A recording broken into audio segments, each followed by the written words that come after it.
afternoon. Hi, everybody. Yours truly, Christopher Russo. 29th day of March, 2021 here in the great Sirius XM 82. Colin Schmelling, Eddie Erickson as we chat. 888 Mad Dog 6 on this afternoon show here as far as the world of sports is concerned. Busy sports week, obviously, with we get the paid off the back end now with Elite Eight games today and tomorrow, so we wouldn't have had that normally, but the schedule changed this year. We had to wait all the way to Saturday to get some ball games in. We could use some good ones here after the yesterday where the games, except for one, were awful, and then we get something going on today and something going on tomorrow. We'll do a little of that in the course of our day. Lapis later on, not today, later on midweek on Wednesday. Let's get these games out of the way. We'll flip Steve on. Bob Wenzel's has some assignments to do for CBS today, so just be you and I with the college hoops. Plenty of baseball. The season begins on Thursday. We'll get wrapped up in that in the course of the week as well. Eddie Erickson working on a spot or two, so we'll try to get you revved for Major League Baseball as it's upon us here before you know it. Full season, 162 fans as we see fit.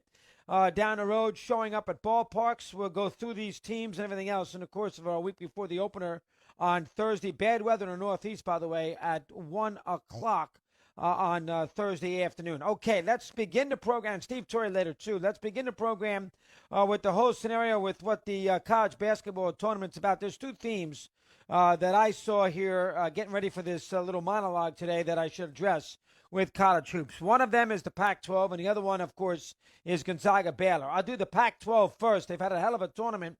You know, they have really just, outside of Colorado not playing that great against Florida State, and they didn't. A few days ago on Friday night, that was, where they struggled against Florida State. Was it Friday night? Or was it the week before? It was last week sometime, right? Whenever that game was, the Florida State game, I guess it was last week. Outside of that, maybe Monday, whatever day it was, it was Monday. Outside of the Buffalo, they have had a hell of a tournament.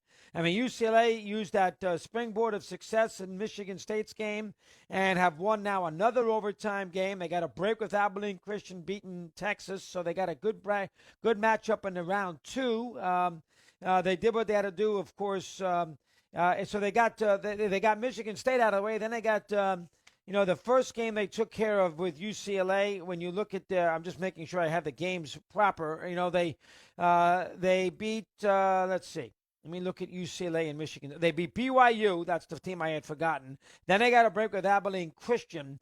So they got a big break there with those two. And then yesterday they topped it off with a win against Alabama in overtime, a game that they really deserved to win in regulation. They were the better team in Alabama. They controlled tempo. So they've done a very, very good job. I didn't have much of a read on USC, nor obviously did Steve Torrey because he loved Oregon yesterday. That didn't quite work out.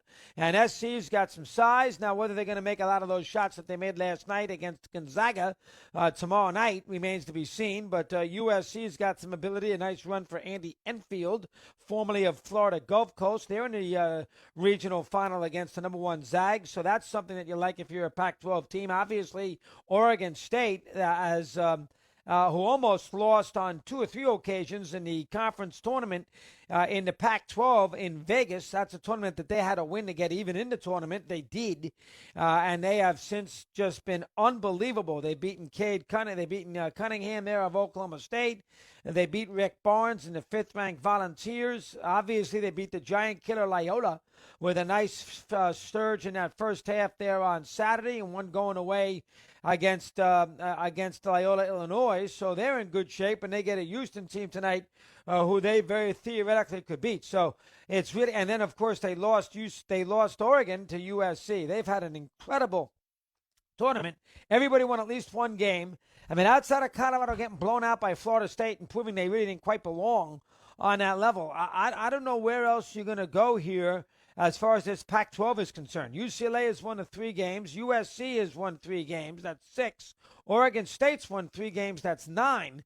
And that's 9 wins. I mean, with the 3 teams, that's 9 wins. Throw in the solitary win by the Buffalo, that's 10. I mean, they've had an unbelievably well-rounded tournament here, and they're flying as they get ready for the for the regional finals here in its next couple days, with obviously UCLA playing Michigan, USC trying to play giant killer in Oregon State tonight against Houston, a team that doesn't score much, and Oregon State's got a chance. So it's really been that's the first theme of the NCAA. Everything else, we're going to get to Baylor and Gonzaga in a minute, but the Pac-12 dominance has been absolutely superb. Michigan's bailed out the Big Ten, who has had a lousy tournament after they had a very overrated and overhyped regular year. Everybody got knocked out, including their number one seed, Illinois. Iowa got killed by Oregon, who then proceeded to get double-digit by USC. That tells you all you need to know about Iowa. I mean, Illinois, of course, blown out by Loyola, and then Loyola turns around and, loses in the second. Loses not badly, but they lost convincingly, I would say. I mean, the game was a 3-point game, 4-point game late, but, Oregon State was in total control throughout from a score perspective. And the Illini, lose to a team that ends up not getting advanced either. So even the teams that the Big Ten lost to, I mean, outside of Houston, who Rutgers, somehow blew, I mean, most of these teams who knocked off the Big Ten teams early, North Texas didn't show up against Villanova. That was after they obviously beat Purdue. I mean, Oral Roberts had a nice run. It was a good game they played on Saturday against Arkansas. That's a game they easily could have won. So outside of those two, North Texas, a good account of themselves after they had beaten Purdue. So Oral Roberts beat Florida, then they almost won the other day, so that's good. And Houston hasn't lost yet, but everybody else, Illinois, Iowa, Purdue with North Texas has been Michigan State, terrible, a while in the bracket in the out of bracket game. Really been a rough tournament. For the Big Ten, and a superb tournament for the Big 12. That's the first theme. The second theme is I still think that we're headed right now to a championship game next Monday night that's got some juice to it, and that's Baylor and Gonzaga. Baylor, they've only lost 2 games combined. Baylor showed you a lot of toughness there against Villanova, where they were down by 7 at the half and were in trouble in the second half. They turned up their defense. They created 6 turnovers in half number 2, a lot of them in succession, and won the game going away against the Wildcats, 62-51. Good win by Baylor, and they were in some trouble in that first half. I mean, they were down 7. Villanova had controlled tempo. Their athletes had done a nice job. They had rebounded the ball properly. And, Villanova was right in the mix there against Baylor, and Baylor showed you some toughness. You like that? And Gonzaga, is playing better as we move it along here. They weren't great against Oklahoma, but advanced. They were very good when they had to be against Creighton. They won the game going away, and now they are locked up with USC. And right now, if you're asking me who's got a harder side, it would be Gonzaga. I think USC, it's got some physicality to them, and they got some size. Not an easy game. And then they got Michigan, I think, will beat UCLA. Michigan's standing there later on, and Michigan's got some toughness to them with Howard. They've done a hell of a job without their best player. Wolverines have had a good tournament. So I think Gonzaga is actually, got a little tougher run right now with USC and then Michigan, theoretically, before they get to the championship game than Baylor does, who plays Arkansas, who I was not that impressed with the other day, and then the Oregon State-Houston winner. Houston can't score. Oregon State's going to lose here eventually. Their luck's going to run out. So I think Baylor has I don't think they got a big team in their bracket. So I think Baylor, and they would have if it was Illinois, but I think Baylor is going to be sitting here at the end of the day. And I think Baylor-Gonzaga next Monday night, if that is what we get, we're going to get a good championship game. I mean, I think from what I've seen in these 3 games, Gonzaga is really good. I mean, let's be honest. I mean, this is a tournament that we have to discuss throughout this last 3 weeks that they have to win. They've been in a million Final Four. They've been to a million tournaments. They've only been to 1 Final Four. He needs to win tomorrow. Again, that's a tricky game, but he should win. That puts him in a second Final Four. And then, unlike just happy being there, Few's going to have to figure out a way to win 2 games in the championship setting next weekend. We're not there yet. They're still going to beat USC, but Gonzaga, they got size. They have a big guard. Timmy and Tippett are good players. Kippett, whatever his name is, Casey Kippett, are good players. So, I mean, they got some good supplementary parts. They got some experience. They have not been beheaded all year. That builds some confidence. I mean, Gonzaga's going to be a tough out. Somebody's going to have to beat Gonzaga. And I don't know what team right now on that side of the bracket I can see doing so. USC, Michigan, or UCLA. Baylor, I think they're a little more vulnerable.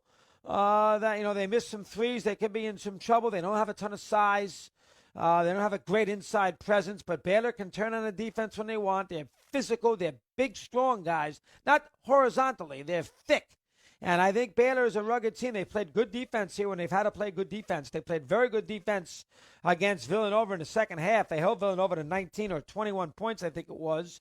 They did a good job against Wisconsin's size. So, Baylor's a good team. And Baylor-Gonzaga, I don't know if I agree with Kruger, who told us the other day that he thought it would be a pick-em 7-game series if the two played in the championship game. And Kruger, the erstwhile Oklahoma coach who just retired, played both teams. But I don't go that far. I think Gonzaga's better. One game you never know. I still think it's Gonzaga's tournament to lose, but I do think Baylor is going to be a good out for them championship Monday night. That would be a hell of a final. Listen, do I not love the fans? The fans, it's definitely noticeable. You're happy, you have the tournament, but having no fans is a problem. I mean, I know there's a sprinkling of some fans in these arenas in Indianapolis, but it's still a problem. And the other problem, as I have discussed many a time, and I've discussed it again, is the format with TNT.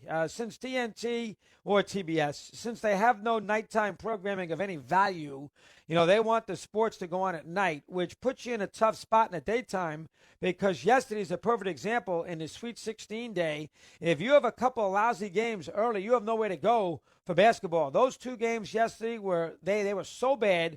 I went to the World Golf Championship in Austin to see Billy Herschel and the other kid basically, vomit all over themselves before Herschel finally won and win a big tournament in that match play. I mean, there was the basketball yesterday. You could not watch. Gonzaga's second half blew out Creighton, and the Michigan-Florida State game, Florida State was never going to win. Those are two bad games. And when you have the TNT, TBS schedule, when everything is spread out this late in the process and you have all these standalone games, it is a major issue. In the old days, when CBS did it by themselves, it was much better because, let's, for instance, say Sunday, you had the tournament basically begin at 12 o'clock and every game was done by 7. So you had 8 games in a 7-hour window, and you can flip around, bounce around, and although you may not see every play of every game, you got a chance to see the close games, and if there was a bad game early, you can get out of it. And the same thing goes for Saturday, too. Now, Saturday, the Oregon State-Loyola game was okay. It wasn't great.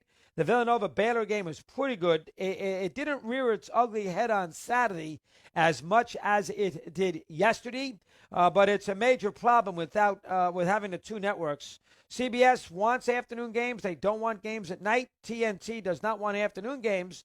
They want games at night. And, when you get to the weekend in these spots, in the second round, it is a major, major problem. The other problem, of course, is tonight.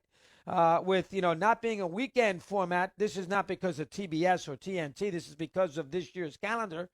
You have the games late tonight. So, the folks who thought they were going to be nice and give us a break and, put the better game early, they were never going to do that. Michigan UCLA is going to start tomorrow night about 10:30 at night, and tonight's late game is two Central teams in Houston and one of them. I'm sorry, that's the early game. The late game tonight is going to be Baylor and Arkansas. Those are two Central Time Zone teams, while Oregon State, the West Coast team, is going to play at 4 o'clock local time. They don't care. They don't care about, what market sees what. They're going to give you the big cities for these games. And Detroit and L.A. are big cities, and that's why that game's going to be tomorrow night. And that game is going to start late in tonight's Baylor-Arkansas game, which theoretically is a better ball game than Oregon State-Houston. That game tonight's going to start at 10:20 at night.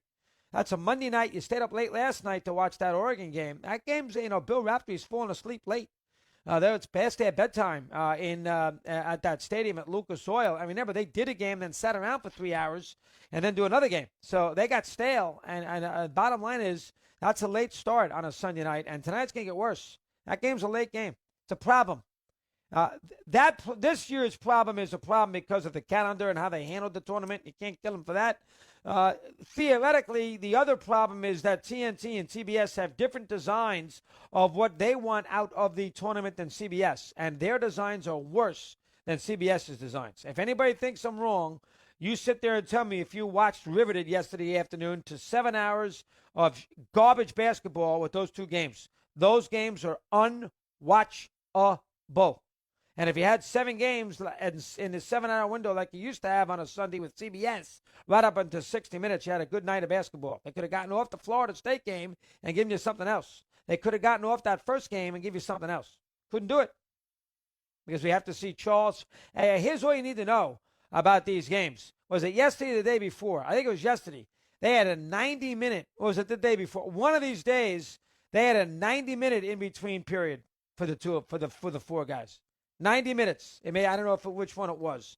The studio work, 90 minutes on studio on a weekend afternoon. That is unwatchable television. 17 after the hour. Get your calls in. We continue. We're on Mad Dog Unleashed.